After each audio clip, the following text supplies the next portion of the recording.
Vijayanagar empire का, विजयनगर साम्राज्य का जो प्रशासन था वो किस प्रकार से था, किस प्रकार से चलता था, किस प्रकार से उसको रेगुलेट या कंट्रोल किया गया था, किस प्रकार से एक सिस्टमेटिक वे में वो था। तो देखिए, विजयनगर साम्राज्य या कोई भी साम्राज्य हो, किंगशिप था, तो किंगशिप के समय में राजा ही साम्राज्य का प्रधान होता था। और राजा जब साम्राज्य का प्रधान है तो यहां पर एक कंडीशन थी कि राजा की उसके कार्यों में सहायता देने के लिए, राजा को उसके कार्यों में सहायता देने के लिए देखिए दो परिषदें होती थीं या दो समितियां होती थीं, जिसको एक को कहा जाता था राज परिषद और दूसरी को कहा जाता था मंत्री परिषद। अब राज परिषद को हम इस तरह से लगा सकते हैं कि जितने भी विद्वान लोग थे या वीवीआईपीज लोग थे या इंटेलेक्चुअल लोग थे या किसी भी प्रकार का आर्ट एंड कल्चर से जुड़े हुए किसी भी प्रकार के जो लोग होते थे वो सब इसमें राज परिषद में होते थे। और इसको हम जैसे आज की तारीख में हम इसको समझ सकते हैं, जैसे आज एक हमारे यहाँ अपर हाउस है, जैसे राज्यसभा है, तो उसी तरह से राज्य परिषद होती थी। इसका प्रशासन में किसी प्रकार का बहुत ज्यादा महत्वपूर्ण रोल या भूमिका नहीं होती थी, यह केवल और केवल औपचारिक मात्र से होती थी। तो राज्य परिषद में कौन सदस्य होते थे? राज्य परिषद के सदस्य प्रांतों के नायक, प्रांतों में जो अधिकारी होता था उसको नायक बोलते थे। तो नायक विभिन्न विद्वान, अलग अलग प्रकार के अलग अलग विद्वान, अलग अलग धर्माचार्य, धर्मगुरु जिन्हें कह देते हैं, और विभिन्न प्रकार के व्यापारी और कलाकार, इसके साथ साथ विदेशी राजदूत, जो विदेशों से, जो विदेश व्यापार से जो संबंध होते थे, विदेशी संबंध होते थे राजाओं के, तो वहां से आए हुए विदेशी राजदूत इस राज्य परिषद का सदस्य होते थे। इसके अलावा दूसरी बात आती है मंत्री परिषद। तो देखिए, विजयनगर प्रशासन में राजा को मुख्य रूप से सहायक के रूप में या सहायता के रूप में, सलाहकारी भूमिका में जो अपनी भूमिका निभाती थी वो होती थी मंत्री परिषद। और इस मंत्री परिषद की महत्वपूर्ण कार्य यही था कि किसी भी विषय पर, किसी भी बात पर राजा को सलाह देना या राजा की प्रशासनिक कार्यों में सहायता करना या उसे विभिन्न प्रकार की सलाह देना। तो इसका मुख्य कार्य था सलाह देना। और इसमें लगभग कितने व्यक्ति मंत्री परिषद में होते थे? तो लगभग 20 व्यक्ति इसमें मंत्री होते थे। इस मंत्री परिषद का जो अध्यक्ष होता था उसको प्रधान कहते थे या प्रधानी कहते थे या प्रधानमंत्री कहा जाता था। ठीक, मंत्री परिषद के अध्यक्ष को प्रधान, प्रधानी या प्रधानमंत्री कहा जाता था। इसके बाद मंत्री परिषद की बैठक के लिए एक निश्चित स्थान होता था, उसको सभागार कहा जाता था या उसे वेंकट विलास मंडपम, या उसको कहा जाता था वेंकट विलास मंडपम। तो ये जो वेंकट विलास मंडपम है ये अपने आप में एक अलग कॉन्सेप्ट था विजयनगर एम्पायर का, विजयनगर साम्राज्य के एडमिनिस्ट्रेशन का, कि जब भी मंत्री परिषद की बैठक होती थी तो बैठक होने वाली जो एक नियत जगह थी, जो एक नियत स्थान था, उसको कहा जाता था वेंकट विलास मंडपम। सामान्य शब्दों में, सामान्य भाषा में हम उसको सभागार कह देते थे। अगली बात, अब क्योंकि साम्राज्य है तो साम्राज्य को किस प्रकार से नियंत्रित और व्यवस्थित किया जाए, तो इसके लिए साम्राज्य को विभिन्न प्रांतों में या मंडलों में विभक्त किया गया और विभिन्न प्रांतों या मंडलों को कोट्टम या वलनाडु, जिसे आज हम कह देते हैं जिला, डिस्ट्रिक्ट में विभाजित किया गया। और जितने भी जिले यानी कि कोट्टम या वलनाडु होते थे उन्हें तहसील, जैसे आज का जो कॉन्सेप्ट है, मॉडर्न कॉन्सेप्ट है तहसील, तो ऐसे ही उस समय नाडु, दक्षिण भारत में उसको कहा जाता था नाडु, पर जिसे आज हम कह सकते हैं परगना या तहसील। और इन नाडुओं को विभक्त किया, बांटा गया था मेलग्राम में। और मेलग्राम जो होता था ये 50 गांवों का एक ग्रुप, 50 गांवों का एक समूह होता था जिसे मेलग्राम कहा जाता था। इसके बाद मेलग्राम से नीचे जो यूनिट होती थी उसको कहा जाता था ग्राम या गांव, ग्राम या गांव। तो गांव या ग्राम ये प्रशासन की सबसे छोटी इकाई होती थी, यानी कि सबसे साम्राज्य की प्रशासन की सबसे बड़ी इकाई साम्राज्य यानी कि राजा, हेड ऑफ स्टेट, और उसके बाद प्रांत या मंडलम, उसके बाद कोट्टम या वलनाडु जिला, कोट्टम या वलनाडु जिला, इसके बाद नाडु, परगना या तहसील, इसके बाद मेलग्राम, 50 गांवों का जो ग्रुप होता था उसको कहा जाता था मेलग्राम। इसके बाद प्रशासन की सबसे छोटी इकाई होती थी गांव या ग्राम। अब यहां पर कंडीशन क्या है, ये जो प्रशासन की सबसे छोटी इकाई जिसे हम गांव कहते थे, तो गांव बेसिकली दो प्रकार के होते थे। कौन से दो प्रकार? एक कहलाते थे चतुर्वेदी मंगलम और दूसरे गांव होते थे उर। और देखिए यहीं पर एक कंडीशन अब आती है, यहीं पर एक कंफ्यूजन क्रिएट होता है कि ये जो गांव चतुर्वेदी मंगलम और उर, ये जो दो अलग अलग प्रकार के गांव होते थे, ये किस प्रकार के गांव थे? तो देखिए ये जो चतुर्वेदी मंगलम गांव होते थे, ऐसे गांव जिनको चतुर्वेदी मंगलम कहा गया था, ऐसे गांव जो ब्राह्मणों को दान में दिए गए हों, या ऐसे गांव जो जिनकी समस्त भूमि ब्राह्मणों को दान में दे दी गई हो, तो ऐसे गांव कहलाते थे चतुर्वेदी मंगलम। क्या कहलाते थे? चतुर्वेदी मंगलम। ठीक, तो ऐसे गांव या ऐसे गांवों की समस्त भूमि जिनको ब्राह्मणों को दान में दे दी गई हो, चतुर्वेदी मंगलम कहलाते थे। दूसरी बात, उर, ऐसे गांव, दूसरे उर नाम के गांव होते थे। ऐसे गांव जो गैर ब्रह्मदेव हो, भाई जो ब्राह्मणों को दान में दिए गए गांव या जमीन होती थी उसे ब्रह्मदेव कहे गए, ब्रह्मदेव कहा गया। और जो जमीन ब्रह्मदेव कहलाई उस पर जो गांव बने या गांव बसे उनको चतुर्वेदी मंगलम कहा गया। क्लियर? ये इनसे किसी भी प्रकार का कोई टैक्स नहीं लिया जाता था। दूसरी बात आती है, ऐसे गांव जो ब्राह्मणों को दान में नहीं दिए गए थे, यानी कि जो गैर ब्रह्मदेव ब्राह्मणों को जो गांव दान में नहीं दिए गए, या जिनका ब्राह्मणों के दान दिए गई भूमि से संबंध नहीं था, ऐसे गांवों को कहा जाता था उर। और अब बात आती है, ये जो उर की कंडीशन है, हम नॉर्मली क्या कर देते हैं, हम गांव या ग्राम या उर, हम बेसिकली इसको एक ही मान लेते हैं। लेकिन जब हम चीजों को डेप्थ में जाकर देखते हैं तो गांव तो सभी गांव तो गांव हैं, कोई दिक्कत नहीं।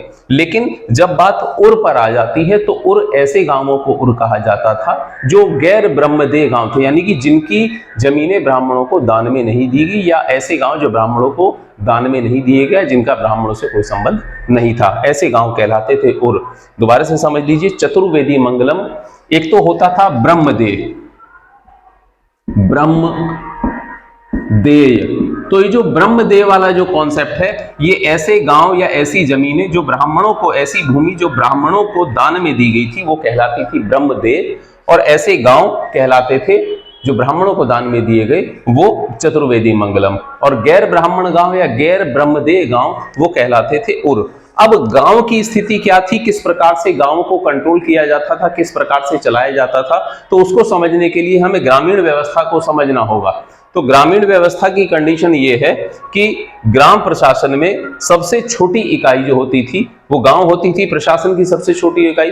और इस प्रशासन के सबसे छोटी इकाई को, यानी कि गांव के प्रशासन को चलाने के लिए होती थी सभाएं, सभा या महासभा, या जिनको महाजन भी बोल दिया गया है। ये जो गांव के प्रशासन को चलाने के लिए सभा या महासभा या महाजन होती थी, इनको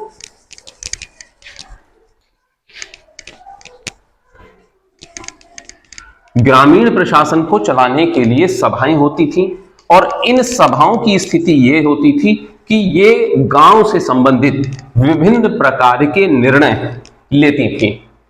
तो गांव से संबंधित विभिन्न प्रकार के निर्णय लेने का अधिकार किसको होता था? सभाओं को।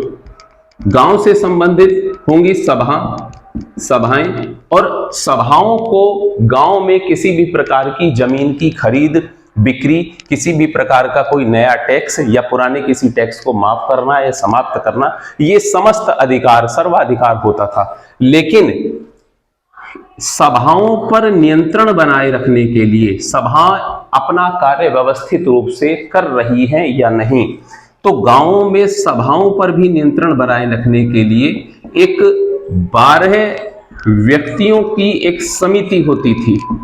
12 व्यक्तियों की समिति या समूह होता था, समिति या समूह होता था, 12 व्यक्तियों की समिति या समूह, जिसे हम कहते थे आयंगर, जिसे विजयनगर काल में कहा जाता था आयंगर। यानी कि गांव में कंट्रोल करेगी सभा या महासभा या महाजन, और गांव में किसी भी प्रकार की जमीन से संबंधित कोई भी खरीद बिक्री, कोई टैक्स लगाना है, घटाना है, बढ़ाना है, किसी भी प्रकार का कोई निर्णय लेना है, कोई टैक्स खत्म करना है, वो सब निर्णय लेगी सभा। अब सभा सही प्रकार से कार्य कर रही है, सभा पर नियंत्रण बनाए रखने के लिए या सभा से संबंधित कार्यों की समीक्षा करने के लिए 12 व्यक्तियों की एक समिति होती थी, जिसको कहा जाता था आयंगर व्यवस्था। और आयंगर व्यवस्था सर्वाधिक जो प्रचलित रही है वो विजयनगर काल में, विजयनगर प्रशासन में ही प्रचलित रही है। दूसरी बात ये कि आयंगर व्यवस्था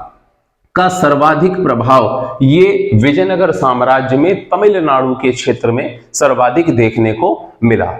अब ये जो आयंगर होते थे ये 12 व्यक्ति होते थे, गांव के ही कोई 12 व्यक्ति, और इनकी योग्यताएं निर्धारित की गई थी कि इनकी क्या क्या योग्यताएं होंगी। और अब ये जो 12 व्यक्ति हैं ये सभाओं पर नियंत्रण रखेंगे, तो बदले में इन 12 व्यक्तियों के समूह को आयंगर कहा गया, और बदले में इनकी सेवाओं के बदले में इन आयंगर को दी जाती थी कर मुक्त भूमि। कर मुक्त भूमि इनको दी जाती थी कर मुक्त भूमि, कि भाई ये अपनी सेवाएं देंगे, इस पर नियंत्रण रखेंगे सभाओं पर, तो इनको दी जाती थी कर मुक्त भूमि। और इस कर मुक्त भूमि को दक्षिण भारत में उस समय कहा जाता था मान्या। क्या कहा जाता था? मान्या। अब दूसरी बात, अब ये सारी साम्राज्य की सबसे छोटी प्रशासनिक इकाई के बारे में हम बात कर रहे हैं, तो बात यहां पर ये आती है कि इन गांवों और आयंगर की व्यवस्था यहां पर होगी, लेकिन गांव में क्या चल रहा है क्या नहीं चल रहा है, इस बात की समीक्षा करने के लिए, इस बात की जानकारी करने के लिए या रखने के लिए केंद्रीय स्तर का एक अधिकारी भी होता था, जिसको कहा जाता था महानायकाचार्य।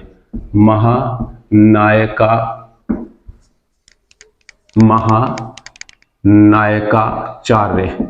और इस महानायकाचार्य की स्थिति ये होती थी कि ये केंद्रीय अधिकारी होता था और ये सीधे अपनी रिपोर्ट सीधे राजा को सौंपता था, यानी कि राजा से संपर्क सीधा इस महानायकाचार्य का राजा से संपर्क होता था। गांव पर, सभाओं पर और आयंगरों के ऊपर जो केंद्रीय अधिकारी नियुक्त होता था गांव में, सभाओं पर, वो होता था महानायकाचार्य। केंद्रीय अधिकारी,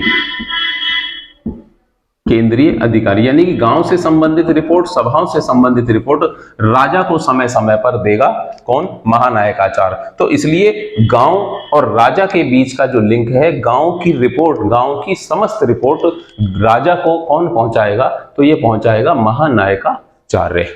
क्लियर? दूसरी बात, अब इस गांव में गांव की जमीनों की देखरेख करने के लिए कौन होगा? तो गांव की जमीनों का रिकॉर्ड मेंटेन भी किया जाएगा, गांव की जमीनों का लेखा जोखा भी रखा जाएगा। तो गांव की जमीनों की देखरेख करने के लिए, गांव की जमीनों की रिकॉर्ड मेंटेन करने के लिए जो अधिकारी होता था उसको कहा जाता था सेनतोवा। सेनतोवा, ठीक। ये गांव की जमीनों की रिकॉर्ड रखता था, आजकल जिसे हम कह सकते हैं एक तरह से लेखपाल या पटवारी। लेखपाल या पटवारी की भूमिका में ये होता था सेनतोवा, ठीक। इसके अलावा गांव का एक पुलिसकर्मी कह दीजिए, चौकीदार कह दीजिए, भी होता था, जिसे तलार या तलारी भी कहा जाता था। ये गांव का पुलिसकर्मी या गांव का हवलदार या गांव का चौकीदार होता था। गांव की पूरी चौकीदारी, पूरा एक तरह से जो क्राइम मेंटेन करने के लिए जो भी अधिकारी होता था वो होता था तलार या तलारी। अब बात आती है कि साम्राज्य जब विभिन्न प्रकार की इकाइयों में विभाजित था, तो इन विभिन्न प्रकार की इकाइयों में सबसे महत्वपूर्ण एक इकाई होती थी प्रांत या मंडलम। और प्रांत या मंडलम को कंट्रोल करने के लिए, रेगुलेट करने के लिए जिस अधिकारी को नियुक्त किया गया था वो कहलाता था नायक। अब नायक की स्थिति ये थी कि नायक एक प्रकार से स्वायत्त अधिकारी होता था, यानी कि राजा जो था इसको स्वायत्तता, ऑटोनॉमी देता था। यानी कि जो गवर्नर होगा, governor of the state, he was a autonomous officer, यानी कि वो ही हैड द ऑटोनॉमी, उसको ऑटोनॉमी दी गई थी। दूसरी बात ये कि वो अपने राज्य में, अपने मंडल में सैनिक, असैनिक और जुडिशियल एक्टिविटी, यानी कि किसी भी प्रकार की आर्मी, किसी भी प्रकार के सिविल एडमिनिस्ट्रेशन और जुडिशियल जो एडमिनिस्ट्रेशन है उससे रिलेटेड सभी कार्य वो करता था। और जब इसको स्वायत्ता दी गई थी तो स्वायत्ता के क्रम में यहां पर एक और बात हमारे ध्यान रखने योग्य है कि इस नायक को स्वायत्तता इतनी ज्यादा दी गई थी कि ये अपने सिक्के भी जारी कर सकता है, इसको अपने सिक्के जारी करने का अधिकार था, इसको भूमि अनुदान लैंड डोनेशन का अधिकार दिया गया था, इसको टैक्स समाप्त करने का अधिकार दिया गया था कि ये किसी भी प्रकार का कोई टैक्स, पुराना कोई टैक्स समाप्त कर सकता है और उसके स्थान पर किसी नए टैक्स को लागू कर सकता है। तो इस प्रकार की इस नायक को जो प्रांत में, जो मंडलम में जो अधिकारी होता था, today's just like today's governor, तो इसको नायक कहते थे। और ये अपनी इनकम का, ये अपनी कुल इनकम का, जो इसको टोटल इनकम होती थी राज्य में, उसका 1/3 भाग राजा को या केंद्र को पहुंचाता था। यानी कि नायक जो है प्रांत का, वो कलेक्शन भी करेगा, रेवेन्यू सिस्टम भी कलेक्ट करेगा, रेवेन्यू भी जनरेट करेगा, police, law and order, civil administration, judicial administration, police, army सब कुछ देखेगा, इनकम जनरेट करेगा, रेवेन्यू जनरेट करेगा, रेवेन्यू कलेक्ट करेगा, रेवेन्यू कलेक्ट करने के बाद उस टोटल इनकम का 1/3, 1/3, 33% भाग वो केंद्र सरकार को यानी कि राजा को पहुंचाएगा। और सबसे बड़ी इसकी विशेषता और मुख्य बात यह थी कि यह स्वायत्त होता था। इसको इतनी ज्यादा स्वायत्ता थी कि राजा ये अपने क्षेत्र में, अपने मंडलम में, अपने प्रांत में ये टैक्स कलेक्शन कर, ये टैक्स को समाप्त कर सकता था, भूमि दान कर सकता था, सिक्के जारी कर सकता था। और राजा ने इसको इतनी ज्यादा स्वायत्ता, इतनी ज्यादा ऑटोनॉमी दी थी कि राजा इसके किसी भी कार्य में बहुत ज्यादा हस्तक्षेप या इंटरफेयर नहीं करते थे। यहां तक ये हमारा विजयनगर प्रशासन पर एक चीजों को समझने का, समझाने का एक नजरिया है। ये हमारा प्रयास, हमारी कोशिश आपको कैसी लगी? हमारा प्रयास है कि 1 बाय 1 एक एक चीजें, जहां पर ज्यादा फोकस करने की बात है वहां हम आपको ज्यादा फोकस कराएंगे, जहां पर ज्यादा गंभीरता के साथ ध्यान देने की बात है वहां हमको गंभीरता के साथ ध्यान दिलाएंगे। और जहां चीजों को हम स्लाइटली देखते हुए निकल सकते हैं या हमारे लिए कम महत्वपूर्ण है, वहां हम उनको कम बताते हुए या कम नजरिए के साथ हम उनको देखते हुए चले जाएंगे। तो हमारा ये प्रयास आपको कैसा लगा बताइएगा जरूर अपने कमेंट में, अपने सजेशन में। और इसी प्रकार से अपना सहयोग, अपना आशीर्वाद बनाए रखिए और हमारे इस प्रयासों को लगातार समर्थन देते रहिए। अब मैं अपनी वाणी को विराम देता हूं। इसी प्रकार के नए टॉपिक्स के साथ हम लगातार आपसे रूबरू होते रहेंगे। मिलते हैं नेक्स्ट क्लास में। जय हिंद।